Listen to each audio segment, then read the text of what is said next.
Grinders. Welcome to RotoGrinders Today. I'm Jordan Cooper, aka BlenderHD, BlenderHD. You're going to follow me on Twitter. And it's Friday, February 2nd. We'll be taking a look at tomorrow's 13-fight MMA slate, as well as tonight's NBA slate, with props, pick'em, daily fantasy.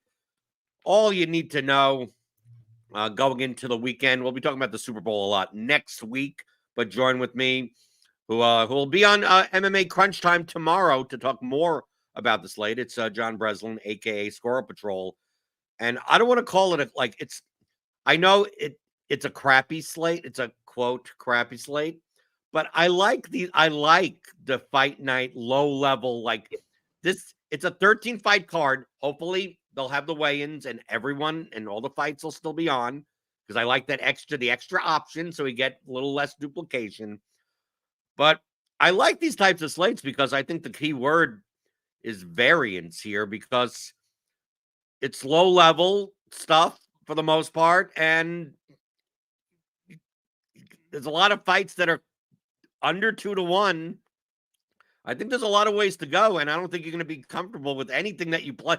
It's going to be one of these cards where you show me a lineup with any of the fighters. I mean, I don't think anyone is off limits at all. Some people would consider that making it difficult or crappy, but for large field GPPs, I love these types of cards. Yeah, we're on the exact same page with the fight card.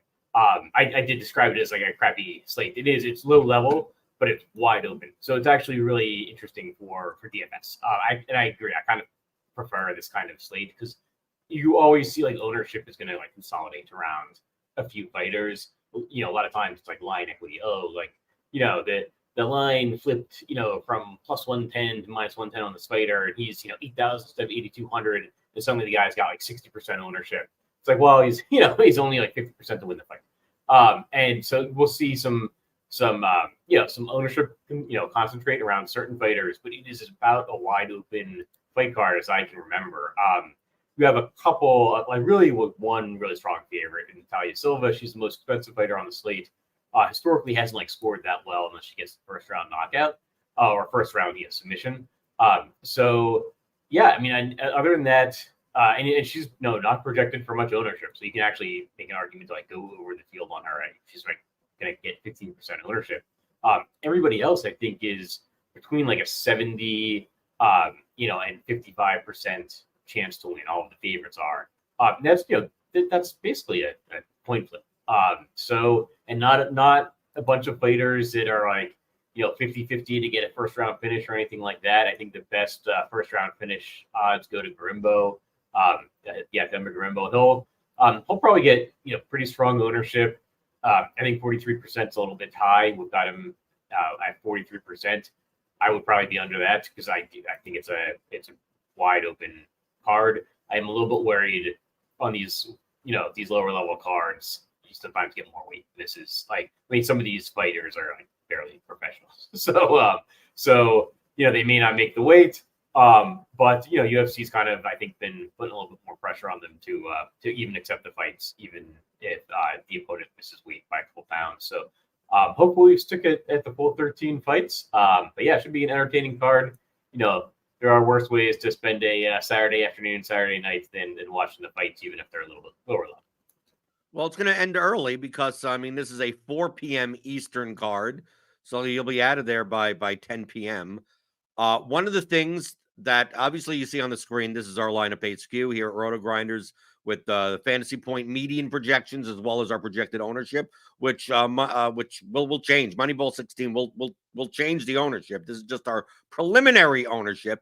And also remember that, median fantasy points is not remember, these are very bimodal debt distributions. These are not normal distributions. So simply one person having, 3-4 points higher median, to me, the medians don't even really matter in MMA, especially in GPP. But one of the tools that you like looking at that will be out later today, in addition to the Ground and Pound podcast and all of our premium content for MMA. Remember that this show and tomorrow's Crunch Round are the only free parts of our MMA content here at RotoGrinders. So click on that link in the description. get $10 off your first month of premium subscription to RotoGrinders. But one of the tools that we want to look at is the sim tool, right? We have simulation tools for MMA, and what Jamino will do is take our models, run out the slate 10,000, 100,000 times, and show like how often is this fighter in the optimal lineup compared to their ownership. And the thing that I like a lot, John, about MMA and Showdown for NFL is that in other sports, like when we talk about baseball, we talk about basketball, we have these larger slates, NFL slates, where, okay, here's the chances of this player being in the optimal lineup.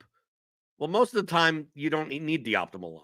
Like, just, yes, it is a signal, but it isn't that big of a deal. You don't need to score 1,000,000 points in order to win. You don't need the actual optimal in baseball, especially. But in MMA and NFL Showdown, if you're playing large field contests, more times than not, the actual optimal lineup is the winning lineup, and sometimes duplicated multiple times. That those figures in the sim tools are actually pretty important. And I'm going to guess before it comes out later today that we're going to see a much more spread even type of numbers, where I'm not sure there's going to be many that are like, oh, they're only 6% chance to be optimal, and a bunch that, people that are going to be 40% chance to be optimal. I think there's going to be a lot of fighters in that like mid-20s range, where it almost feels like on this slate, no fighter maybe optimally should be even more than 32% owned or something like that. Like, really, and also regardless of price, because you mentioned we got Silva and McCann, who have, I'm looking on my odds sheet right here, plus 210, plus 230 inside the distance, right? And, Garimbo is minus 130, but like all these guys, like all these guys in the middle, all these fighters in the 8K range, and even in the mid 7K range, they have about as much upside as the fighters in the 9K range. So regardless of salary, you could probably build a lineup this week, even using our sim tools, that has a high chance of being optimal, that may even leave almost 1,000 on the table. Yeah. So yeah, that was one of the first things that jumped out at me on the slate when I started looking at the fights, is like there's not much difference between these favorites and these underdogs. And so, when you see, you don't have like those kind of outlier lines, right, at minus 1,500 Bo Nickel or whatever, right, where it's like, yeah, it's going to win like over 90% of the time.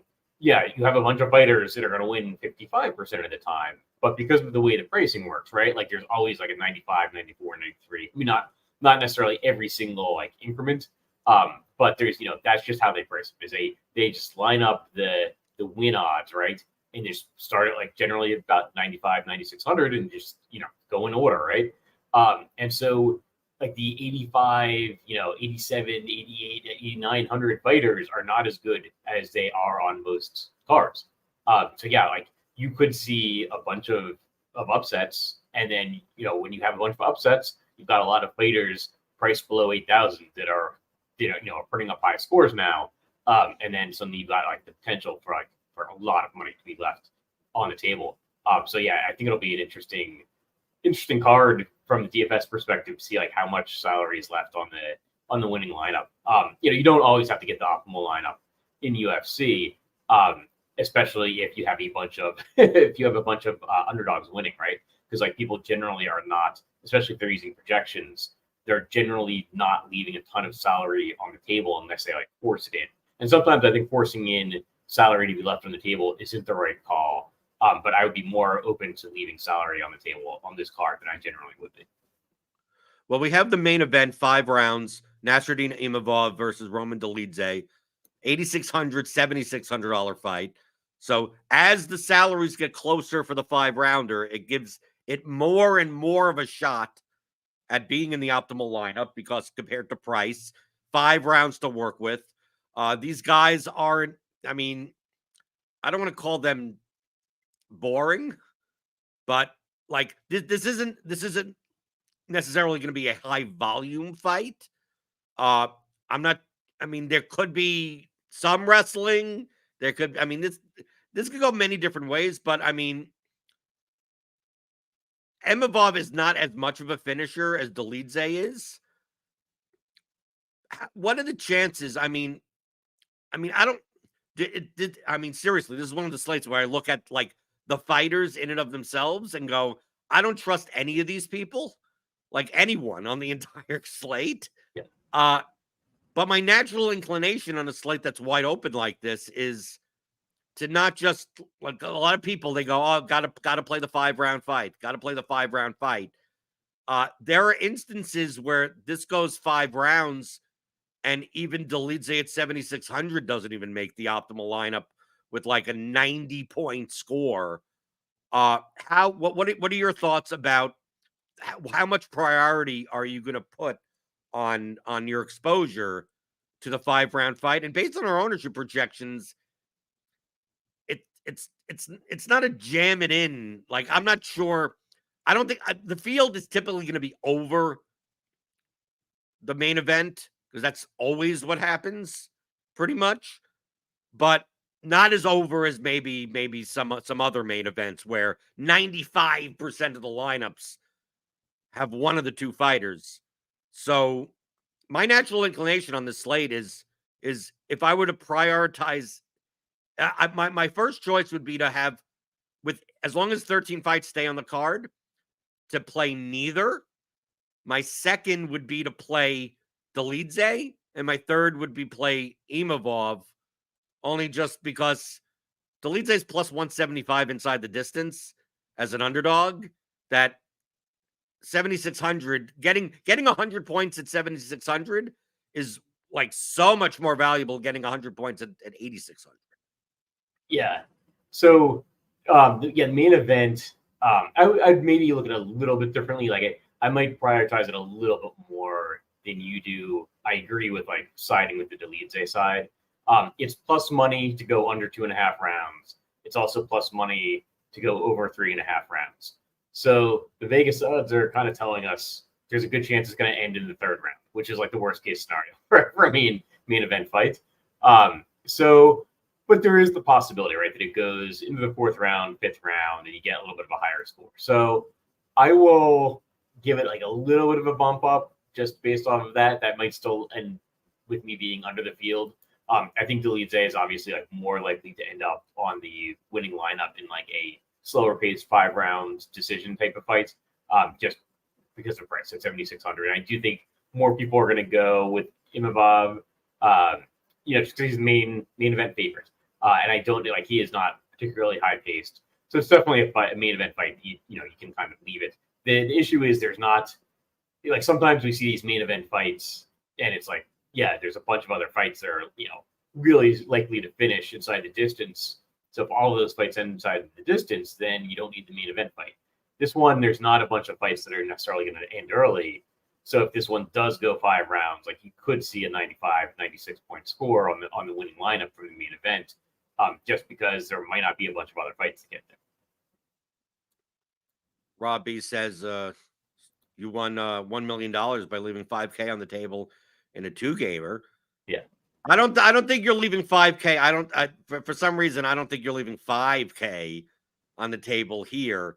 But I mean, if you take a look at some of these underdogs, I mean, let's take a look at some of the underdogs that you may be targeting. I know that a lot of times you write, an article, a premium article about, underdogs that you may, I don't think you're doing it for this slate. No, I think I will. Yeah. Oh, you will? I mean, yeah. We take a look here and, yeah, I know we got, obviously the 2 female underdogs. Female fights tend to, go the distance, plus 800. But obviously, if either of them win on a high-scoring slate where all the favorites win, getting 78 points from a Belbita or something like that could be optimal. I'm leaning a little bit away from Diana Belbita in my lineups because I don't know. It's the only bias that I have in UFC. She intended on retiring after her last fight, and now she's one more fight. It's the odds of I mean it. You see this. It's rare. It's sometimes in their last fight they go out on top. A lot of times they don't. But some of these odds down here, I mean, we got Dober plus 175 inside the distance at 7,800.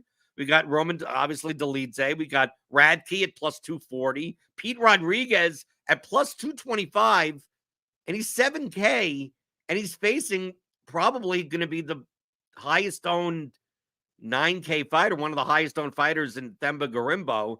Of course, Pete Rodriguez's floor is 0 because he could just get mauled by Gorimbo, but Pete Rodriguez could just knock the guy out in the first round and score a whole bunch of points. Salakov's at plus 350, Murdov plus 355. I mean, some of these ITD lines are in the 20 to 30% range. And some of these are all underdogs that may not even be 25 to 30% owned. What underdogs are you looking at? Because to me, Pete Rodriguez seems the most appealing because 31% chance inside the distance, 18% chance of in the first round. These are offshore odds that I'm using. And they're facing, I mean, like Pete Rodriguez is facing, he could knock off a 35 to 40% owned favorite. That seems like the most appealing to me. And I mean, Radke's kind of in the same spot against Urbina. So I think Urbina's going to be close to 30% owned. What are your thoughts down here at, cheap underdogs to use in GPPs? So the one that sticks out to me first is actually Murdov. He's 7,400. He's probably the highest, I guss. Interesting. Belvita's got higher ownership than I was expecting. Murdov, I think, has a 130 plus point three-round decision win. So that's something that's interesting. There is the concern he's going against Kizriev, Alyashkov Kizriev. So it's grappler versus grappler, and so that there is concern. Like that's one of those fights that can be really high scoring if one of them keeps getting takedowns. If one of them gets a takedown and they're just grappling around for 5 minutes, could stall out. So that's a concern, but it's at 7,400. I'm willing to take the risk there. But he's shown a history of at least being able to get there. Some of the fighters really just don't it's difficult to see a situation other than like Liam says, somebody slips on a banana peel. You never know, right? Saw Stella Nunez just fall backwards, dislocate their elbow in the first round once. So if but some of them that don't have a history of just having the pace to get a high score. Jamal Pogues is a heavyweight grappler, which is interesting. You never really expect the heavyweights to be grapplers necessarily. I'm using the air quotes because Jamal Pogues in his last fight did not even shoot a takedown at all. Although on the Contender Series he did. So this is what I mean by. Yeah. But when we say this is a crappy card, these are a lot of not good.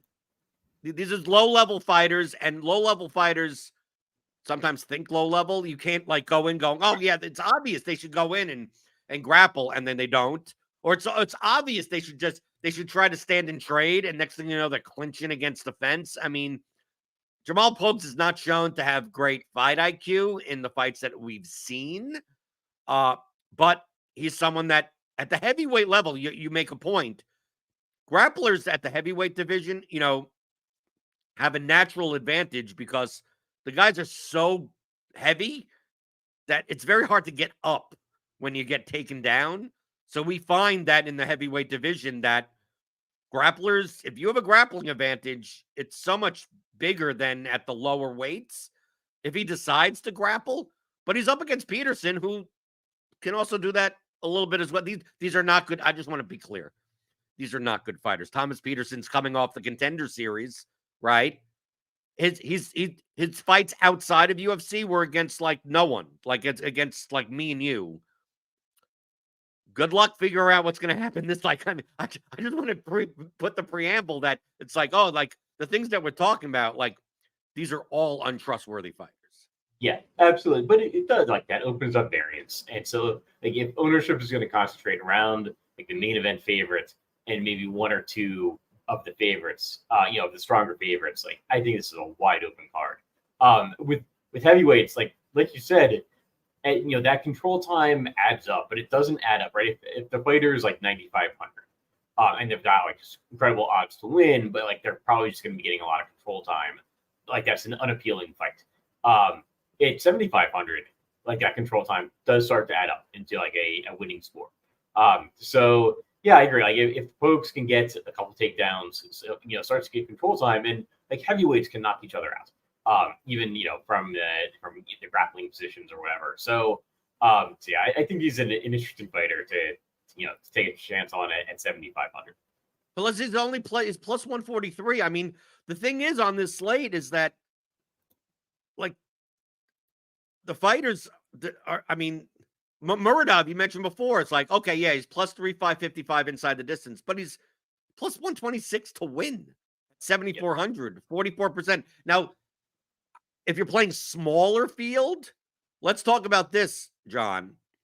If you're playing smaller field contests where you may not even have to come close to the optimal to win, I would be much more likely, like I mentioned Pete Rodriguez, right?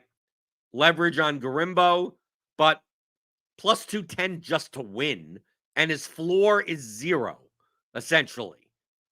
I'd be much more likely to play guys like Muradov and Pogues, who have a much likelier chance to win. Maybe they win and only score 70 points, but you get that and like 100 points out of the other spots, you could win the 555. I mean, I've literally won the 555 with a losing fighter before.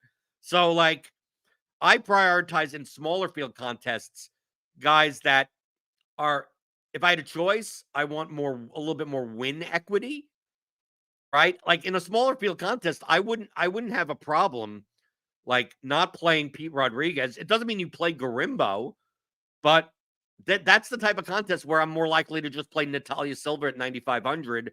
And if she scores like 93 points, like I could win a 200-person field contest with that score, but probably not going to be optimal at that score either. As long as I get 6 high enough scoring wins or 5 absurd wins and one like kind of like crappy win, like you could win those contests that way. And for small field, I think it's even more open to what you want to do because, I mean, like, dude, even Viviane Araújo, I know she's older. I know Silva's an up and comer, but I mean, I'd be prioritizing fights that are more likely to go the distance. Like as at max sum at 8,900, minus 225, but he's plus 275 inside the distance. If he wins via decision, he may not have the greatest of scores, but if Garimbo loses, if the Moicano loses, we have to talk about him. I mean, just getting 6 wins in a small field contest puts you in contention no matter what the scores are. Yeah, I agree. I think that's a really good strategy. I think, and I agree, like you can spend up for Natalia Silva maybe more often in the 555 where you just want to win. She's probably not going to be necessarily higher owned in the 555 than she is in like the $15, $20 contest. But that win probably goes farther for you in the 555 because she's someone that's like not necessarily likely to get the first round finish. As you kind of see in the 15% ownership projection. But yeah, like we said, it's like that difference between being optimal and being in the winning lineup for your contest, right? She's like probably not going to be that high to be optimal. She's 9,500, but she's like got a good chance to be in the winning lineup, particularly in smaller field contests. I was actually going to go the other side of the Azit Maxim and Charles Johnson fight. Say like Johnson's a guy. Say at 7,300, he generally doesn't put up the highest like scores, not the highest scoring fighter. And so even at 7,300, he's maybe doesn't have in a win, doesn't have that great a chance of being optimal, but he has a pretty good chance, in a smaller field contest of get you a win of 7,300. That probably is enough to be in the winning lineup, not necessarily like the absolute optimal lineup. So yeah, he's a fighter that I'd be interested in.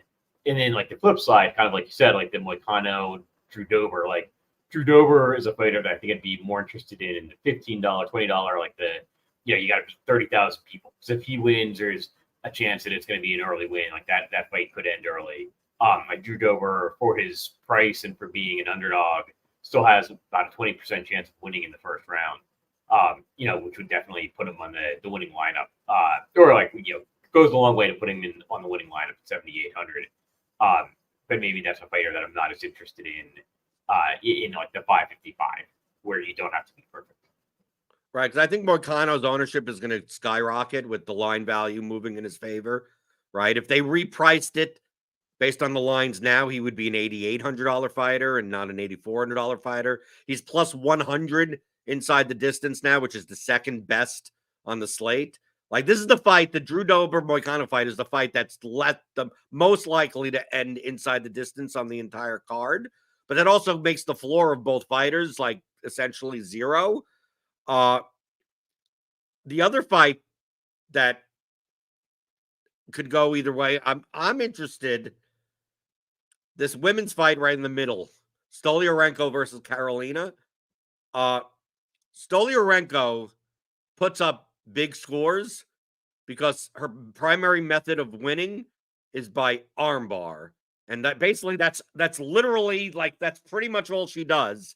So basically, if she gets a first round armbar at 8,200, she's probably scoring 100 plus points. But if she doesn't, I almost consider her a knockout or bust type of fighter. Yeah. Because if she doesn't get a first round armbar, she typically loses the fight. And Luana Carolina is an untrustworthy fighter who doesn't have, if she's on the mat, she's dead. But she has like a 75+% takedown defense. And Stoliarenko is not a stand-up fighter. And she's been knocked out 3 times. I know it's plus 575 inside the distance, but I see so many more people going for a plus 115 inside the distance line. It's the third best on the slate. But I'm not a big fan. Like my how I structure my MMA strategy as a whole is that I tend to avoid round 1 or bust fighters when they're chalky and play them when they're not chalky, right? Kind of like the Robbie Ray rule. Cheese would always say that. I always quote that rule. Like with the high variance fights, the high variance fighters, I want to take when people are afraid of the variance, not when people are like embracing the variance. So like if Stoliarenko is going to be close to 30% owned and she pretty much has a 5-minute window to score 100 points or pretty much bust, I don't mind taking a shot on Carolina. I mean, either that or just like fading the fight, because it's not like if this is a 3-round victory for Carolina, I mean, it may only be a 68-point win. I mean, like, it's not like she's going to score a bunch of points. But I think maybe the field is a little too confident on someone that essentially is not a very good wrestler, right? And really relies on just one move in order to win fights. I agree. Yeah. The analogy you made to like the knockout or bust type fighter, like statistically, she kind of like looks like one of those like, heavyweights, right? That's, low volume, but can get the first round finish, their first round knockout. Well, instead of getting the knockdown, she's going to maybe get the takedown and the armbar, which I think is what she did to Molly McCann last fight.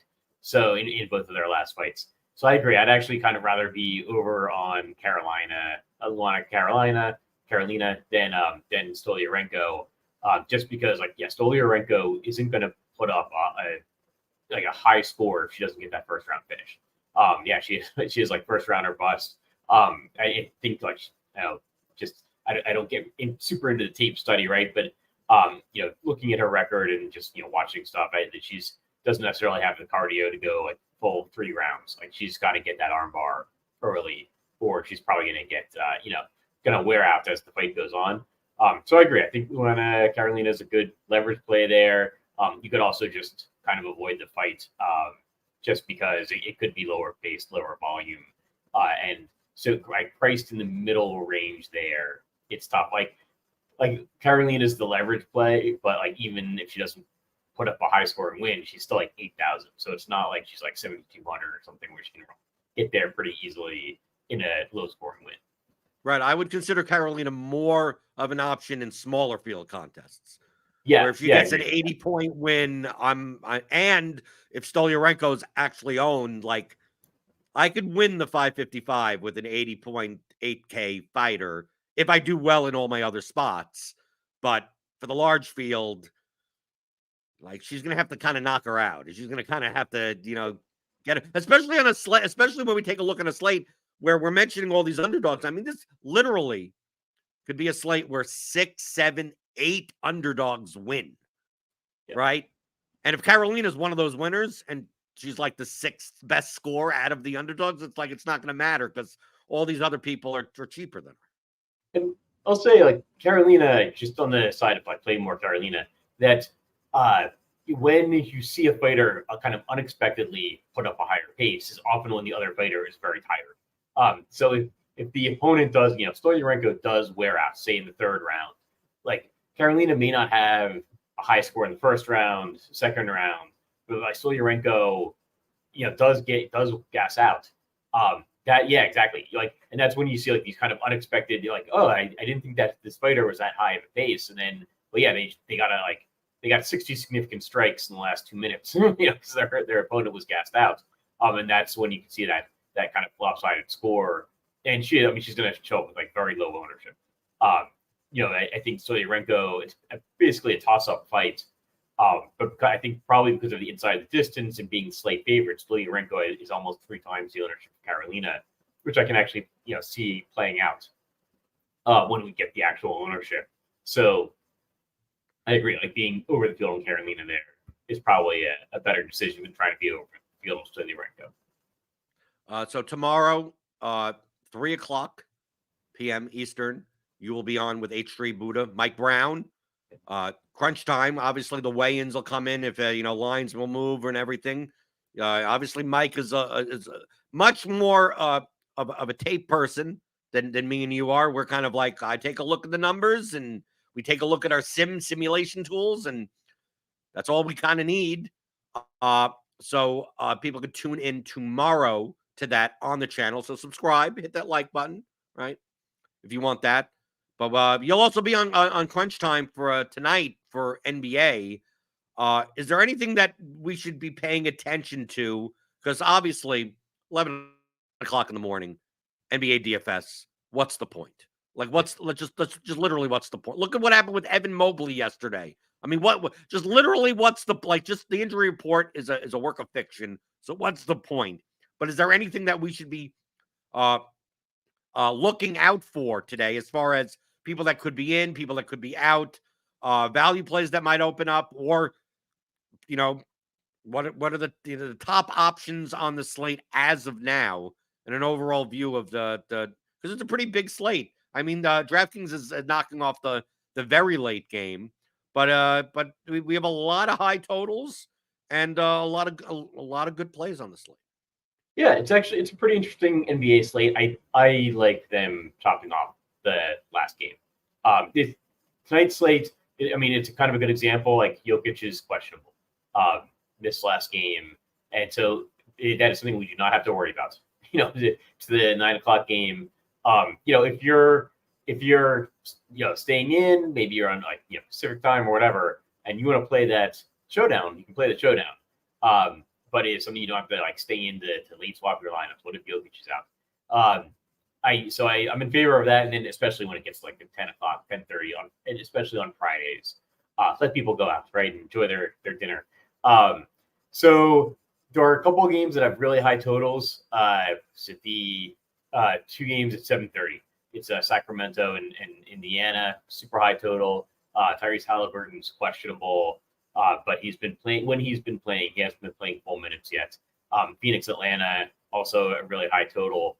Those are not like the games that are popping in optimal lineups. When I run some optimal lineups, I'm getting a lot of Shai Gilgeous-Alexander. I think, we're showing him there with like over 41% ownership. I don't like that. There's a huge difference between his projection and his player props. So if you want to maybe bet the over on his player props, bet go way under ownership, I think that's a path you can take. if you look at his player props, like converted like a fantasy, FanDuel or DraftKings score, it is much lower than we're seeing in projections. I like the idea of being under the field on Shai Gilgeous-Alexander and going to some of the other spend ups, especially from those higher total games like Sabonis, De'Aaron Fox. And from the Phoenix Atlanta game, where you're seeing a lot of ownership, is Bradley Beal, and I don't necessarily agree with that because a lot of it is from the super high total of the game. And Beal is like the most affordable of the Kevin Durant, Devin Booker, Bradley Beal trio. I'd much rather take some of the ownership, Shai Gilgeous-Alexander. Don't use it on Bradley Beal, like use it on Kevin Durant or Devin Booker. Kind of prefer Kevin Durant just because he's cheaper now than Booker and fills the forward positions. But yeah, like you said, I get on the 5 o'clock Grinders Live with Dean, and I'm like, this is too early to be talking about basketball because we don't have the 5:30 injury report yet. Things really kind of start and get moving with NBA with that 5:30 injury report. You usually get some surprises, especially on a larger slate. But yeah, just the higher total games are something that drew my eye, especially if they're not seeing a ton of ownership. So I like the idea, and that Shai Gilgeous-Alexander is seeing a ton of ownership. It's generally just first thought is I like taking some of that ownership that's going to SGA and spreading it out among the other high price guys. It also looks like that Fred VanVleet is popping at point guard for the Rockets, 6,900 in the projections. Şengün is questionable at 8,700. So, that's obviously something to look out for. But Houston doesn't have like the highest total. But is this wouldn't this be considered a revenge game? Is the revenge game narrative already built into our projections? I don't know. It's Fred VanVleet playing against Toronto, right? I don't know if he has already played against Toronto or whatever, but I don't know. I 6,900. It seemed. Right. These are just our initial projections. But to me, those would be the things to look at. Other than that, then the injury report: Zion is questionable, Barrett is questionable. We got Jordan Poole. We got enough. Yeah, there's enough people on the injury report that, like you said, even at 5 o'clock when you do Grinders Live, sometimes you're like, it's too early. Yeah. 11:30 in the morning, it's kind of too early. That's why you sign up for RotoGrinders Premium, right? You get Lineup HQ, you get our projections, you get our what if projections, right? Our projections team comes up with what would it be if Barrett is out? What would it be if Şengün is out? All the major situations. Yes. They will update when the news happens. But if you want to get ahead of that news, look at the what if projections and say, oh, these are the guys. This is how the projections would look with those guys. So you get a little bit more prepared. But our projections team they basically works like 12 hours a day, like from the start till the end, adjusting everything as news comes out, as the usage rates and rebound. They're always arguing about stuff in the projections room about minutes and everything and rotations. So if you want all of that knowledge is in the projections. That's why I use them. I use them also to bet on the NBA. And we actually have the fantasy pick'em tool for Prize Picks, Underdog, DraftKings Pick 6. I don't know if you heard John yesterday. Me and Will talked about strategy for the Pick 6 on yesterday's show. That meant that once it comes to Kentucky, I think I'm going to be playing a bunch of that.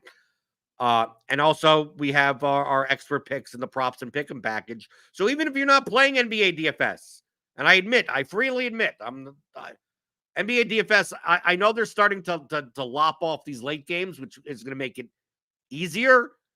I'm used to not having the headache. I'll just bet the player props, right? I'll just bet the player props.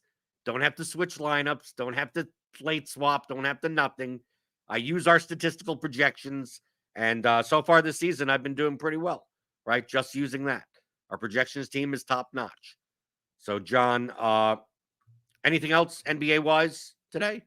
Jordan Poole looks like he's going to play. So, okay. Kyle Kuzma less attractive than he was. Actually, okay. Well, he's already in the project. Jordan Poole's already in the projections, so it's already factored in. If you can get some Kyle Kuzma unders, maybe on the player props. Well, it's probably already factored. It's probably already factored into the line, right? I mean, that's kind of that's the only caveat when you're doing props using our projections is just make sure you know who's projected in when you're looking at like right now, the Houston projections have Sengun in. The Pelicans projections have Williamson in. So if you see anything, oh, this line is way off, like maybe the line is that you're seeing in the sports books is considering that Zion is going to be out. And that's why you're getting all these, all these unders for everyone else on the Pelicans. And then when Zion is ruled in 5 hours from now, and you bet on all those unders, you either you're good or you're bad, right? He's ruled out, and then you're screwed, right? So always pay attention to that type of stuff. A lot of times you don't have to worry about it because the books have gotten a little bit more proactive into just basically throwing their hands up and go, if we're not sure, we just don't put numbers up. So a lot of times I go and go, well, I think that this guy may play. Let me go. And then you just like this, the Rockets props just don't exist, right? On some books they do. Go find them. Yeah. I think that a lot of times they'll put a prop up for the questionable player, and that's it. So I think we've got like Şengün props, but maybe not props on the rest of the Rockets. I do actually like Şengün overs, especially if Jakob out. Toronto has been rebounding since like him and Siakam left the team. So yeah, Şengün, somebody to keep in mind for player props or for DFS. Mr. Shatterdog did the thing that I highly suspected, right? Anytime, right? I was on vacation, right? I said you were on shows, like every show. I'm like, I'm going on vacation. I go and like if you watch the show regularly, you should know why I didn't die. I didn't get fired. But no, Mr. Shatterdog, he figured that I got that. RotoGrinders said, no more Blender. Some people would like that, I think. There's some I got some haters out there that would be like, oh, okay, we don't have to be fair, John. I don't have that many haters on like what I talk about. I have a lot of haters on the sound of my voice. Oh, come on. I can't see that. No, I've seen a lot. Over the years. I've been at RotoGrinders for almost 5 years now. It doesn't feel that long. I've seen plenty of comments on, that I'm just, looking around or whatever. It's like, yeah, I agree with that guy says, but boy, is his voice annoying. I can't see that. We live in a tenuous world, though, a tenuous industry. So, yeah, people disappear. But I'd rather that be the thing that people hate. I mean, to me, I could deal with. It's like, okay, I don't like the annoying Jewish New York accent, but the guy actually makes good points. I'm okay. It's much better than I love the sound of his voice, but boy, how stupid he is. I wouldn't care. And you're not in New York. You're in Kentucky, right? Yeah, but I'm from New York, right? Yeah. That's what I sound like. No one here in Kentucky thinks I'm from here, right? Right. Yeah. Okie doke. So, John, you'll be on Crunch Time later tonight. Yep. Crunch Time, 6:30. I should know this. probably 6:20, 6:15. I don't know. So 6ish will be on Crunch Time. It's 7:00 clock. So yeah, probably be 6:15, 6:20. Yeah, and then the MMA article is actually coming out. No football this weekend. It's our first Friday show without like a football slate to worry about on Saturday or Sunday. So yeah, getting back to the takedowns article for UFC. It's like that's one of my favorite articles to write. I will say there are some weeks, some cards where it's like, oh man, I gotta find just a couple of underdogs to write up. This week it's hard to write up the favorites. It's hard to find the favorites that I really like rather than the underdogs. So yeah, looking forward to getting that in. We'll have the regular NBA written content out, and then on 3 p.m. you got the UFC show. Give the Ground and Pound a listen. If before the pre-lock show for UFC tomorrow, Mike and Liam do an excellent job of like breaking down the fights from a fantasy perspective. So definitely give that Ground and Pound podcast a listen. I'm going to be listening to that at some point today. So good weekend for sports. Even though there's no football, we got basketball going on. We got golf. We got the UFC. So there's a lot of DFS slates out there. And don't worry about NFL. Next week we'll talk about the Super Bowl Showdown contest, and you'll get your NFL fix until we go back to Fridays just being MMA, NBA. Now baseball's coming back. Baseball's back, and Next it's month. better than ever. I can't wait. See, baseball, I don't mind. I'll play DFS in baseball because, like, it's not chaotic, and also the prop. Baseball props have been good for me for the past several years. And there's less, is this guy in? Is this guy out? I can just go, here's all the pitcher props. Here you go. I'll vomit them all out, and you're done. The first few weeks of playing baseball, I put my lineups in, and I feel like I need to be doing something. I don't have to do anything. I'm just like, oh, that's it. I'm done. I gotta pay attention. If somebody gets scratched, I gotta swap in his replacement. That's it. And I also, like, I'll go wander around my house for like 15, 20 minutes after lock, and then I'll look at my phone. I'm like, oh my God, there's all this stuff happening. Why is there all this stuff happening? Oh, they started the game when they said they were going to start the game. Unlike basketball, right? Like, oh, 7:05 first pitch. Somebody threw a baseball at 7:05. It's crazy. Okie doke. Hit that thumbs up button on your way out the door. Hit the subscribe button if you're new here. Hit the notification bell to always know when we go live on the channel.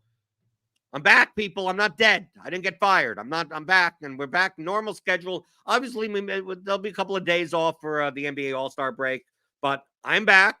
I'm here Monday through Friday, 11 o'clock Eastern, talking about all things you're thinking about in daily fantasy, props, and pick them on RotoGrinders today.